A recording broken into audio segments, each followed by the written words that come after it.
매일 성경 묵상 나눔입니다. 2024년 12월 3일 화요일입니다. 호세아서 11장 1절에서 9절을 묵상합니다.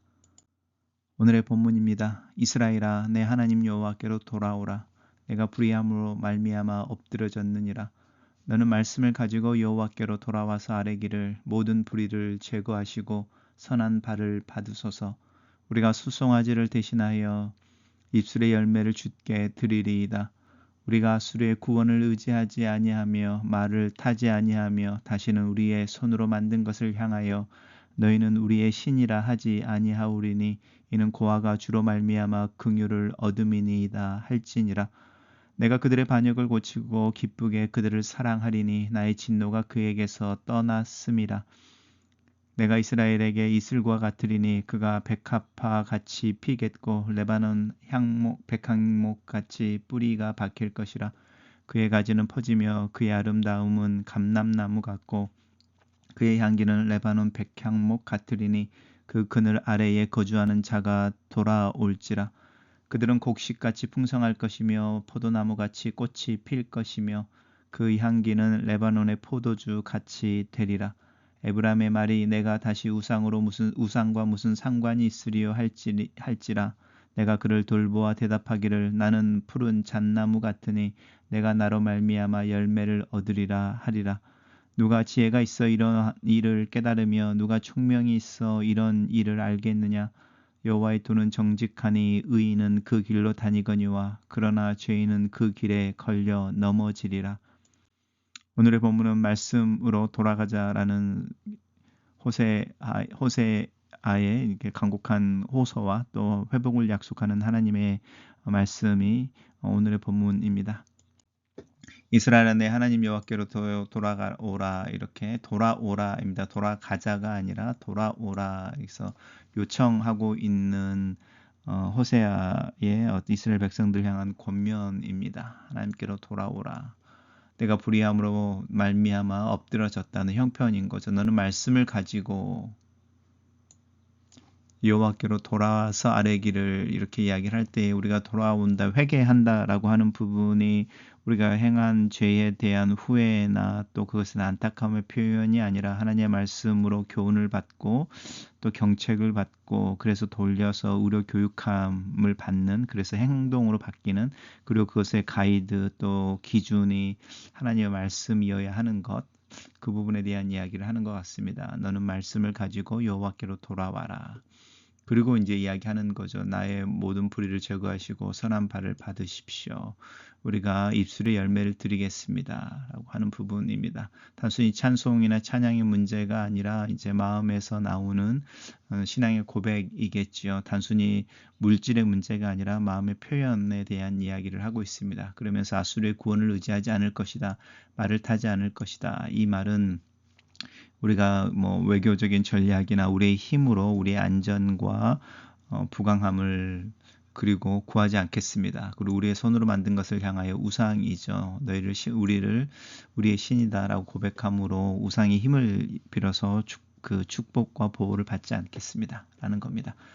그러면서 이는 고아가 주로 말미암아 긍휼을 얻음이다. 고아라고 하는 존재들은 부모가 없는 존재들이고 자신들을 보호해 주거나 지원해 주는 서포트를 해 주는 이들이 없는 존재들이죠. 하나님이 그들을 돌보시는 것처럼 우리가 하나님 안에서 긍휼을 얻을 것을 믿음으로 하나님 앞에 돌아오라 이렇게 이야기합니다.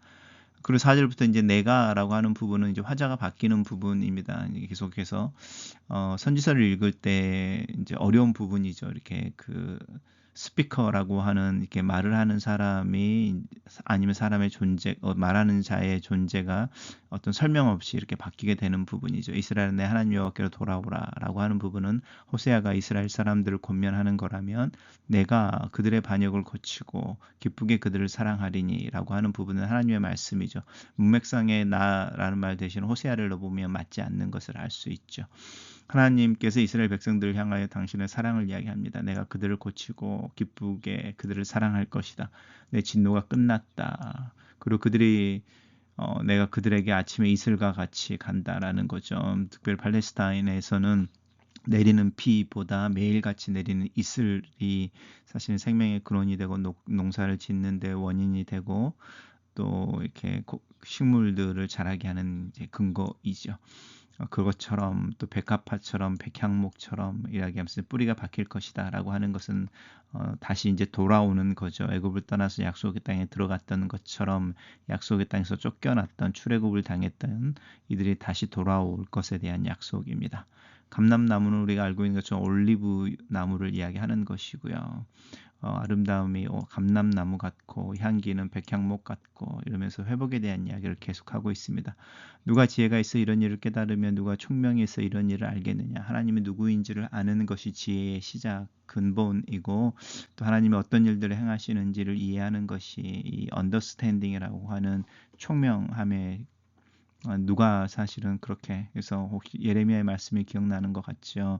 마음이 부패하고 의인이 하나도 없나니 하나도 없다. 그래서 하나님의 선하심과 하나님의 일하심을 이해하는 이가 없다. 하지만 하나님의 도는 정직하고 의인은 그 길로 다닌다라고 하는 부분입니다. 단락을 요약해 보겠습니다. 호세아는 이스라엘에게서 하나님 여호와께로 돌아와서 하나님의 용서와 회복을 받을 것을 호소하고 하나님은 이스라엘의 회복을 약속해 주신다. 이렇게 정리해 봤습니다.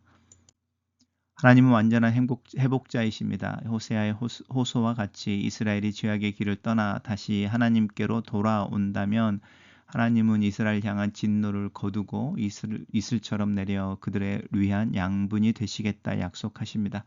이러한 보살핌을 받는다면 이스라엘은 백합화같이 아름다워지고 백향목같이 견고해지며 감람나무 가지같이 풍성해지고 포도나무 꽃처럼 번성하여 다시는 우상을 찾을 필요를 느끼지 않게 될 것입니다. 이슬 같은 은혜를 머금는 인생의 꽃이 피고 그 향기가 온 땅에 퍼질 것입니다. 뿌리 뽑힌 나무처럼 되었더라도 회복 불능의 진단을 받았더라도 하나님의 은혜 앞에 불치병은 없습니다. 하나님의 회복하심은 부분적이나 일시적이지 않습니다. 전인적으로 치유하시며 완전히 소생시키십니다. 우상숭배를 비롯한 각종 죄악으로 물든 이스라엘을 향해 여호와께로 돌아오라고 또 촉구하는 호세아는 그 구체적인 방법으로 말씀을 가지고 돌아오라라고 선포하고 있습니다. 하나님이 자기 백성에게 구하시는 것은 제물이 될 짐승이 아니라 하나님의 말씀을 듣고 순종하는 삶입니다. 천천의 수양도 만만의 강물 같은 기름도 하나님을 기쁘게 할 수 없습니다. 하나님은 말씀에 대한 경청과 순종을 기뻐하십니다. 하나님께로 돌아가려는 사람은 말씀에 순종하는 삶을 갖추고 돌아가야 합니다. 말씀은 실천되어야 합니다. 호세아는 자신의 예언을 듣고도 행하지 않는다면 아무런 소용이 없음을 간접적으로 알리며 예언을 종결합니다. 호세아에 따르면 지혜롭고 총명한 사람은 여호와의 정직한 도를 실천하는 길로 다니는 사람입니다. 듣고 마음이 감동을 얻었다 해도 이를 실천하지 않는다면 죽은 믿음과 다름없기 때문입니다. 하나님의 아름다운 말씀들이 구체적인 실천으로 나타날 때 비로소 생명의 말씀으로 그 진가가 발휘됩니다.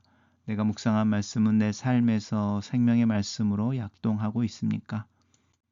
글로 쓰는 기도입니다. 살아계신 하나님, 하나님께로 돌아서는 마음의 움직임이 참 더디고 머뭇거립니다. 하나님의 선하심을 믿고 신뢰하면서도 하나님의 용서와 회복하시는 은혜 아래 내 자신을 내어놓는 것이 어려움은 내 마음의 단단함과 믿음의 자금 때문입니다. 내 삶의 행동과 입술의 열매가 주님께 드려지기를 기도하고 이 세상의 힘과 권력, 이 세상의 가치들 앞에서 무릎 꿇지 않는 용기와 결단을 위해 기도합니다. 하나님의 기뻐함과 사랑 앞에서 내 마음이 녹아지게 은혜를 주시옵소서. 예수님 이름으로 기도합니다. 아멘.